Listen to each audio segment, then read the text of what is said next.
Uma reportagem especial vai mostrar quanto pesa no bolso do trabalhador as inúmeras taxas e tributos pagos todos os meses.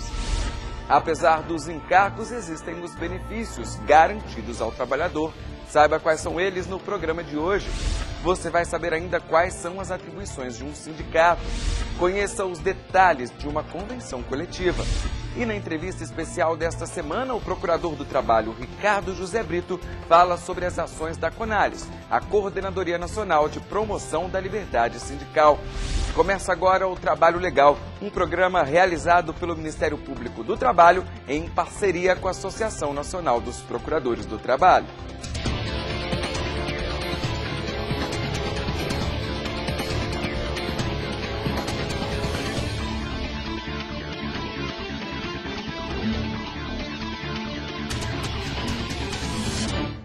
Seus rendimentos em 2011 ultrapassaram os R$ 23.499,15. Então, fique atento, porque a partir deste valor a declaração é obrigatória. No período em que grande parte dos trabalhadores tem um encontro anual com o fisco, o Trabalho Legal preparou uma reportagem especial sobre impostos. Você sabe quantos reais saem do seu salário para pagar as taxas e tributos mensais? Quem traz a resposta é a repórter Natália Soares. Você, trabalhador, sabe quanto paga de imposto todo mês? Não, tem noção. Faço a mínima ideia. Não sei não. Cerca de 37% do meu salário. E quantos meses precisa trabalhar para pagar todos os impostos do ano? Não. Também não faço a mínima ideia. Vão 3 salários meus, pelo menos, todo ano de imposto. Você acha disso? Péssimo. O contribuinte brasileiro que recebe um salário de até R$ 3.000 por mês precisa trabalhar até 5 meses para pagar todos os tributos do ano. É o que diz um estudo recente de 2011. Só no contra-cheque, o trabalhador paga até 9% do salário para a Previdência Social, o INSS, e até 27,5% para o imposto de renda. Fora as outras taxas e contribuições que acabam saindo indiretamente do bolso do trabalhador. Na internet é possível saber quanto o trabalhador paga de imposto todo mês. É a calculadora do imposto. Por exemplo, o João recebe R$ 3.000 por mês, paga R$ 250 referente ao veículo e tem 2 dependentes, a esposa e o filho. Por mês ele gasta R$ 300 com o supermercado. Luz, telefone, água e gás, R$ 70. Com o plano de saúde, são mais R$ 150. O transporte do filho é de R$ 75. Roupas, R$ 100. E a escola, R$ 350. Resultado, 11,67% do que João ganhou foram engolidos pelo governo. 9,6% foram usados para pagar impostos embutidos no preço final de produtos e serviços. O trabalhador não pode esquecer que, além de pagar IPTU, IPVA, taxa de iluminação e a contribuição da coleta seletiva, ele precisa pagar também, uma vez por ano, o imposto sindical. Mesmo sem ser associado ao sindicato, o empregado ele é obrigado a contribuir, bem como a empresa também tem uma contribuição. A cobrança de tributo foi instituída pela Constituição de 88. Sendo assim, todo trabalhador e empregador é obrigado a pagar os impostos, apesar de não ter um destino certo para o contribuinte saber onde está sendo aplicado o dinheiro. É o que explica este advogado. Em relação aos tributos, nós temos os impostos, as taxas e as contribuições. Quando nós falamos de impostos, nós não temos uma destinação específica. Eles servem para custeio do Estado. Quando nós falamos de taxas, as taxas elas são pagas para uma contraprestação de um serviço específico. Quando nós falamos de contribuições, ela tem uma destinação específica, mas não necessariamente uma contraprestação de serviço. O Brasil é um dos países que tem uma das maiores arrecadações tributárias, se igualando à França, em que, em média, os cidadãos precisam trabalhar 149 dias para pagar todos os tributos.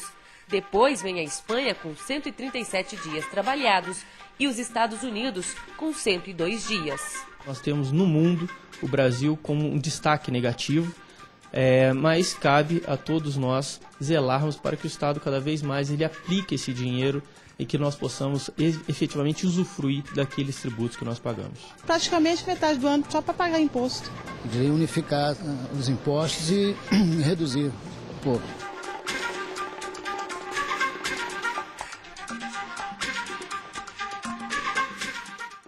Quem paga imposto também tem direito a benefícios. O salário família é um deles. O benefício é pago pela Previdência Social e destinado a trabalhadores de baixa renda para ajudar no sustento dos filhos.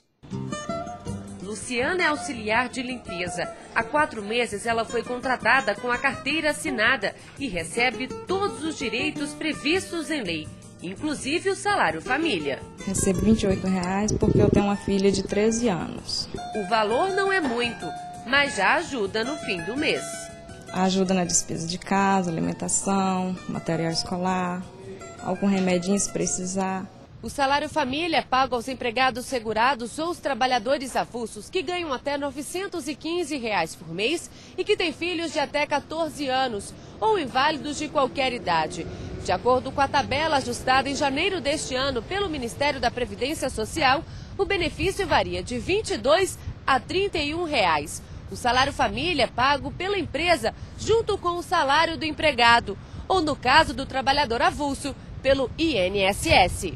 O salário família é um direito garantido pela Constituição Federal por meio da redação da Emenda Constitucional 20 de 1998. E tanto o pai quanto a mãe recebem o benefício independente do número de filhos, se obedecerem os critérios para ser um beneficiário. Tem direito ao salário família o empregado ou o trabalhador avulso que esteja em atividade, ou aposentados por invalidez ou auxílio-doença, o trabalhador rural que tenha se aposentado por idade, ou os demais aposentados, desde que fossem empregados ou trabalhadores avulsos, quando completaram a idade, 65 anos os homens e 60 anos as mulheres. Os trabalhadores de baixa renda contam demais com esse benefício para ajudar aí no sustento dos seus filhos. Um exemplo que deixa muito claro a importância desse benefício é, por exemplo, um trabalhador que ganhava o salário mínimo em 2011, que tivesse 2 filhos de até 14 anos, o recebimento do salário família aumentaria a renda dele em cerca de 10,8%. As empresas são obrigadas a declarar por meio da Guia de Recolhimento de Informações da Previdência o pagamento do benefício aos seus empregados para ter o desconto referente ao beneficiado. Caso isso não esteja acontecendo, ou até mesmo o trabalhador não receba o salário família pela empresa, ele deve denunciar, segundo o diretor do Regime Geral de Previdência Social. No caso da empresa, abater isso das suas contribuições e não repassar o benefício ao trabalhador, trata-se de um caso de apropriação indébita. O trabalhador precisa denunciar essa empresa à Receita Federal e ao Ministério da Previdência Social.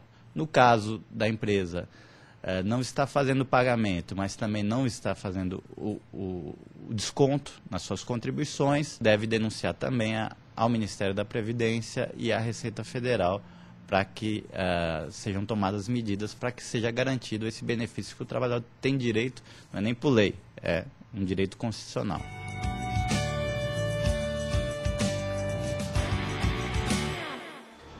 No próximo bloco, você vai ver que um sindicato atuante pode facilitar e muito a vida de um trabalhador. Entenda também como funciona uma convenção coletiva. O intervalo é bem rápido. A gente volta já.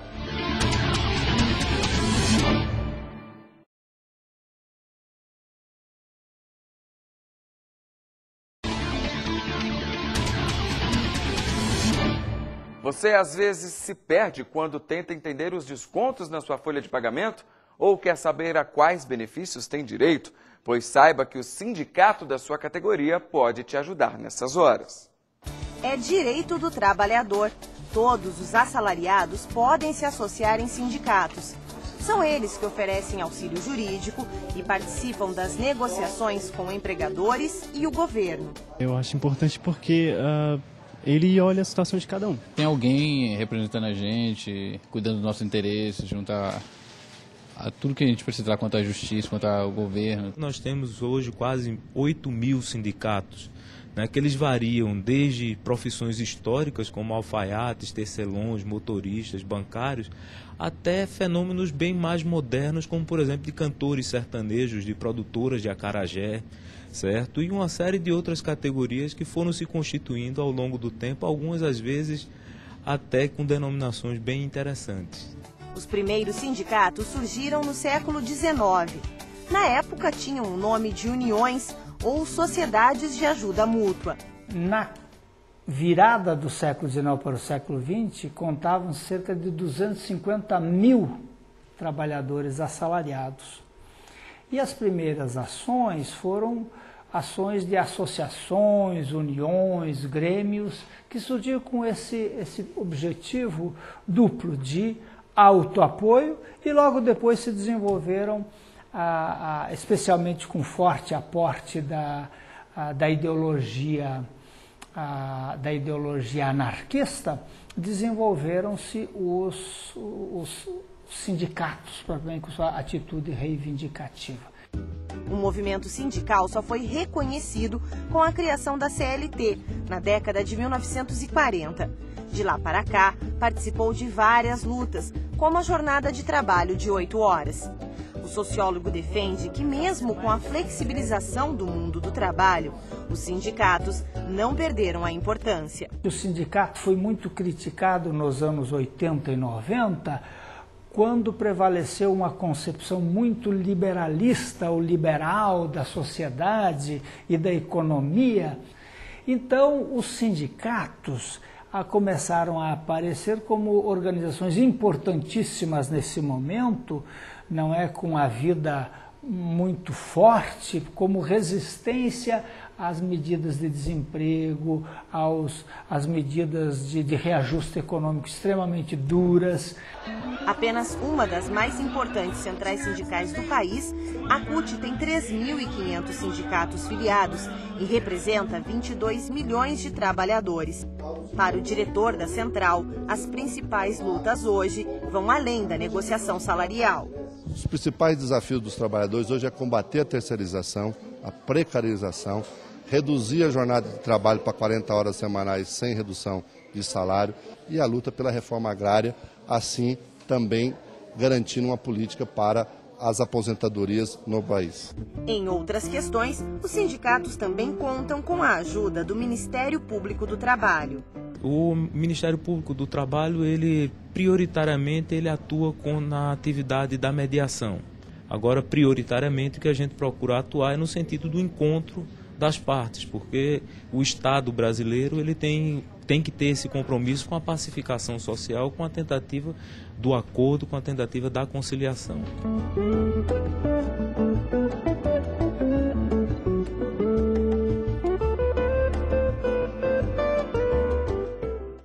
No Brasil, o sindicato é o maior representante do trabalhador, por isso pode estabelecer regras nas relações de trabalho.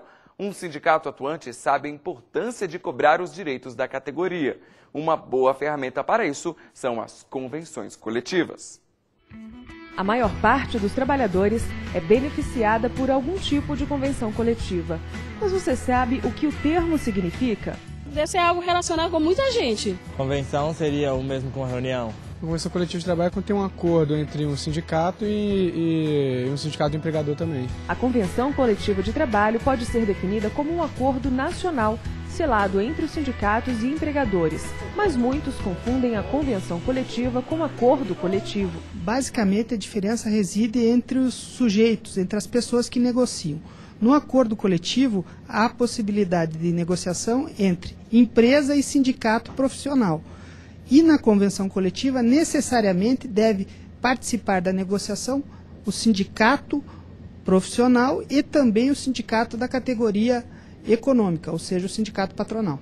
Responsável por conquistar várias convenções, a Força Sindical é considerada um dos maiores movimentos de trabalhadores do país. O presidente da Força no Distrito Federal explica que antes de bater o martelo, é preciso muita negociação com as partes envolvidas. A convenção coletiva e os acordos coletivos, você vem para complementar, além daquilo que está na CLT, que já é direito garantido, você buscar novos direitos para os trabalhadores, novas vantagens para os trabalhadores. Podia, por exemplo, também a convenção citar aí da CAESB, que não é meu sindicato, mas a CAESB, a SEB, a participação de lucro e resultados, que antes não tinham. Agora, há alguns anos, eles já têm. BRB também tem, os sindicatos bancários conseguem participação de lucro, BRB, Banco do Brasil, isso no final do exercício, isso, estando em acordo coletivo, garante ao trabalhador mais uma renda extra, né? Outra convenção coletiva famosa é a dos bancários, firmada pela Federação Nacional dos Bancos, a FENABAN. Ela é a maior e mais completa e abrange o maior pacote de benefícios, se comparada a de outros setores. Ela protege os mais de 460 mil bancários e deve ser cumprida por todos os bancos. Em caso de descumprimento de uma norma coletiva, seja ela oriunda de acordo ou convenção, o sindicato pode exigir judicialmente via uma ação de cumprimento, ou o trabalhador pode também buscar a reparação desse dano via uma reclamação individual. A Convenção Coletiva dos Trabalhadores de Banco determina, entre outras coisas, o piso salarial da categoria, a jornada de trabalho, a participação nos lucros da empresa, além de prever cláusulas sociais, de saúde e de igualdade de oportunidades. São dessas negociações onde nós obtemos a maioria das cláusulas, sejam elas econômicas ou sociais, e os avanços que nós temos na legislação trabalhista hoje partem, em sua grande maioria, dessas próprias convenções. Ou seja, direitos que às vezes ainda não são assegurados na lei, na legislação trabalhista, já são assegurados pelas convenções coletivas de trabalho.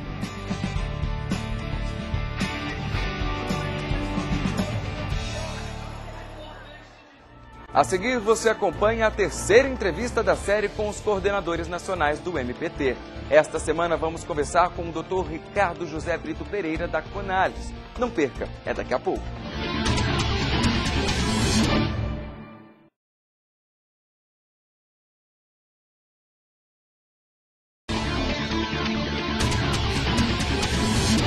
Esta semana o Trabalho Legal dá prosseguimento à série de entrevistas especiais com os titulares das coordenadorias nacionais do Ministério Público do Trabalho. E hoje eu recebo o procurador Ricardo Macedo, ele é coordenador da Conales, a Coordenadoria Nacional de Promoção da Liberdade Sindical. Muito obrigado pela sua presença, procurador. A Conales ela foi a última coordenadoria criada em 2009, justamente com a preocupação de defender o direito do trabalhador no que tange à liberdade sindical, é isso, né? A liberdade sindical é um direito fundamental, é um direito que integra a Declaração de Princípios e Direitos Fundamentais da OIT, de 98, e até 2009 não havia no Ministério Público do Trabalho uma coordenadoria na matéria. Não quer dizer que a liberdade sindical seja menos importante do que os outros direitos fundamentais. Pelo contrário, é um direito extremamente relevante. Mas é que a atuação do Ministério Público em matéria de liberdade sindical é uma atuação muito delicada, porque esses instrumentos internacionais que consagram a liberdade sindical garantem a autonomia sindical, que é justamente a possibilidade do sindicato atuar sem qualquer interferência por parte do Estado. E alguns procuradores entendiam que uma coordenadoria de liberdade sindical seria uma coordenadoria para interferir no movimento sindical. Então havia essa dúvida, havia esse receio, mas conseguimos finalmente criar a coordenadoria com esse propósito. Na verdade, não se procura interferir no movimento sindical, que é um direito fundamental, e sim promover a liberdade sindical, criar as condições para que o movimento sindical tenha atuação efetiva na defesa dos direitos dos trabalhadores. Por isso que essa coordenadoria é extremamente relevante e vem conseguindo, desde a sua criação, desempenhar um papel de promoção, um papel de aprimoramento do movimento sindical, e esse movimento sindical é que ele sim tem que conseguir diretamente a defesa dos interesses dos trabalhadores, de acordo com as peculiaridades de cada local de trabalho, de cada profissão. A Conálise, então, ela não atua nas ações do próprio movimento, e sim na defesa do movimento, de liberdade do movimento. Seria Exatamente. O foco é esse. Agora, é claro, muitos sindicatos existem e não cumprem esse papel, né? Há sindicatos que muitas vezes querem só arrecadar a contribuição sindical, aquela contribuição obrigatória que todo trabalhador paga uma vez por ano, e não tem uma atuação efetiva em prol da defesa dos interesses dos trabalhadores. Nesse caso, o Ministério Público do Trabalho, como ele é também fiscal da lei, ele tem que investigar essas situações, porque quando há um sindicato que não cumpre o seu papel, um sindicato de fachada, ele acaba comprometendo a defesa desses interesses dos trabalhadores, porque ele impede que uma outra organização representativa assuma o seu lugar. Nós sabemos que no Brasil existe a unicidade sindical, né? A proibição de criação de mais de uma entidade sindical para a defesa de uma categoria específica. Isso é um problema, é um resquício do passado que, inclusive, afronta os princípios de liberdade sindical consagrados pela OIT, mas foi previsto na Constituição, então temos que conviver com a unicidade sindical. Quando existe um sindicato que não é atuante, ele impede que outro sindicato assuma o seu lugar para cumprir o papel constitucional de atuar na defesa dos interesses dos trabalhadores. Então, a Conálise, ela também defende os interesses do sindicalista, que por sua vez é um trabalhador, né? Trabalhador, exatamente. O direito dele se filiar a um sindicato e atuar livremente para a defesa dos seus interesses. O Projeto 200 é o projeto em desenvolvimento aí da Conálise. Quais são as principais ações agora para 2012? Bom, esse Projeto 200, ele se relaciona à efetividade do artigo 11 da Constituição. O artigo 11 prevê que em todas as empresas com mais de 200 empregados, há um representante eleito diretamente pelos trabalhadores para a defesa dos interesses daqueles trabalhadores no local de trabalho, nas grandes empresas.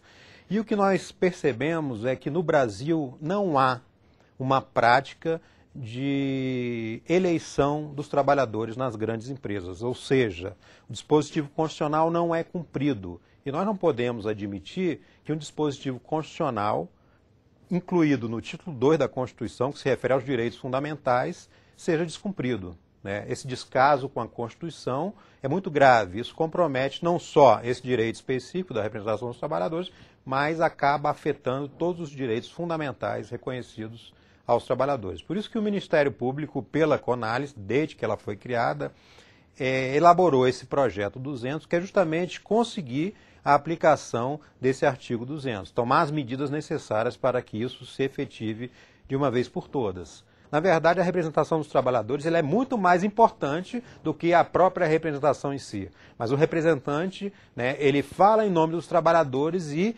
defende, ele cria naquele local de trabalho um ambiente propício ao exercício dos direitos, ao exercício da cidadania dentro da empresa. Então, ele atua, no caso, desculpe interromper o senhor, mas ele atua como os olhos do próprio sindicato, como os olhos do próprio Ministério Público, ali dentro da empresa. E é a figura mais adequada, porque o sindicato, no nosso caso, ele representa a categoria. Né? Nós não temos um sindicato de empresa, inclusive é proibido um sindicato de empresa. Né? O Ministério Público também não pode estar em todas as empresas verificando o que ocorre no dia a dia. Então essa pessoa é importantíssimo que esteja presente nas grandes empresas, porque é o que diz a Constituição, mas nada impede que no momento posterior os sindicatos, por negociação coletiva com os representantes patronais, possam estabelecer a representação na empresa das empresas com menos de 200 empregados, porque sempre é vantajoso para as relações de trabalho. Ainda há muita violação desse tipo de direito que vocês têm percebido? Há demais. E são violações, isso é o mais preocupante, que muitas vezes não chegam ao conhecimento nem do sindicato nem do Ministério Público, porque no interior da empresa há uma pressão muito grande. O poderio patronal incide de uma forma muito efetiva e acaba intimidando os trabalhadores que assimilam essas violações, né? Você vê vários trabalhadores com problema de saúde, principalmente saúde mental, porque sofrem uma pressão muito grande no trabalho e não tem quem faça nada por eles. né? Os próprios colegas ficam com receio de denunciar, porque também não tem garantia de emprego, e de sofrer também a mesma pressão. Então o representante ele tem a garantia, ele não pode ser dispensado, e pelo contrário, ele tem que exercer, né, a sua atividade da forma prevista na Convenção 135 da OIT. Hoje, algumas empresas, existe uma comissão interna chamada CIPA. Seria mais ou menos basicamente parecido? A CIPA está prevista na CLT, né, é uma disposição bem antiga e ela cuida mais do meio ambiente de trabalho. Tá? Então a CIPA tem representante dos trabalhadores e representante do empregador. Tá? É uma comissão que tem um papel importantíssimo nessa parte do meio ambiente de trabalho, mas não substitui a figura do representante do trabalhador, que teria um outro papel, né, mais amplo, não ficaria só nessa questão do meio ambiente de trabalho. Até o próprio representante do trabalhador pode também denunciar ou reivindicar uma melhoria da condição do meio ambiente de trabalho, que em princípio seria um papel da CIPA, mas ele também pode, né, desempenhar esse papel. Então a Conálise está aberta tanto para os sindicatos, para os movimentos, como para os sindicalistas. Qual o meio de comunicação de quem está interessado possa entrar em contato com vocês? Bom, no site da Procuradoria, né, tem toda a informação sobre as coordenadorias, a forma de entrar em contato. Eu estou aqui na Procuradoria Geral, então é só mandar uma comunicação, se não tiver, né, como localizar o meu gabinete, é só mandar para o gabinete do Procurador-Geral, que tudo que se refere à liberdade sindical geralmente é direcionado para o meu gabinete. É importante destacar que eu tenho procurado fortalecer o diálogo com o movimento sindical. Todos os representantes sindicais, todos os dirigentes sindicais, presidentes de centrais, de sindicatos, de federações e confederações que me procuram e convidam para seminários, eu participo de todos, seja em Brasília, seja fora, né, seja pequeno sindicato, seja grande sindicato. Esse é um objetivo da Conálise, de fortalecer esse laço com os sindicatos, com o movimento sindical e procurar mostrar que o Ministério Público é um aliado do movimento sindical e não um adversário, embora muitas vezes tenha que atuar para o cumprimento da lei. O Ministério Público não admite sindicatos que não atuem em benefício dos trabalhadores, sindicatos que estão se aproveitando ou da posição de dirigir um sindicato ou da contribuição sindical, o que quer que seja. Tá? Então o Ministério Público não pode permitir isso, mas o papel principal da Conálise é justamente a promoção da liberdade sindical, é atuar junto com os sindicatos para a melhoria das condições sociais dos trabalhadores. Muito obrigado pela presença do senhor aqui no nosso programa. Eu é que agradeço a oportunidade. Aqui eu conversei com o Procurador do Trabalho, Ricardo Macedo, também coordenador da Conálise, a Coordenadoria Nacional de Promoção da Liberdade Sindical. O Trabalho Legal de hoje fica por aqui. Você também pode acompanhar o programa pela internet. É só acessar o site www.mpt.gov.br. Até a próxima semana.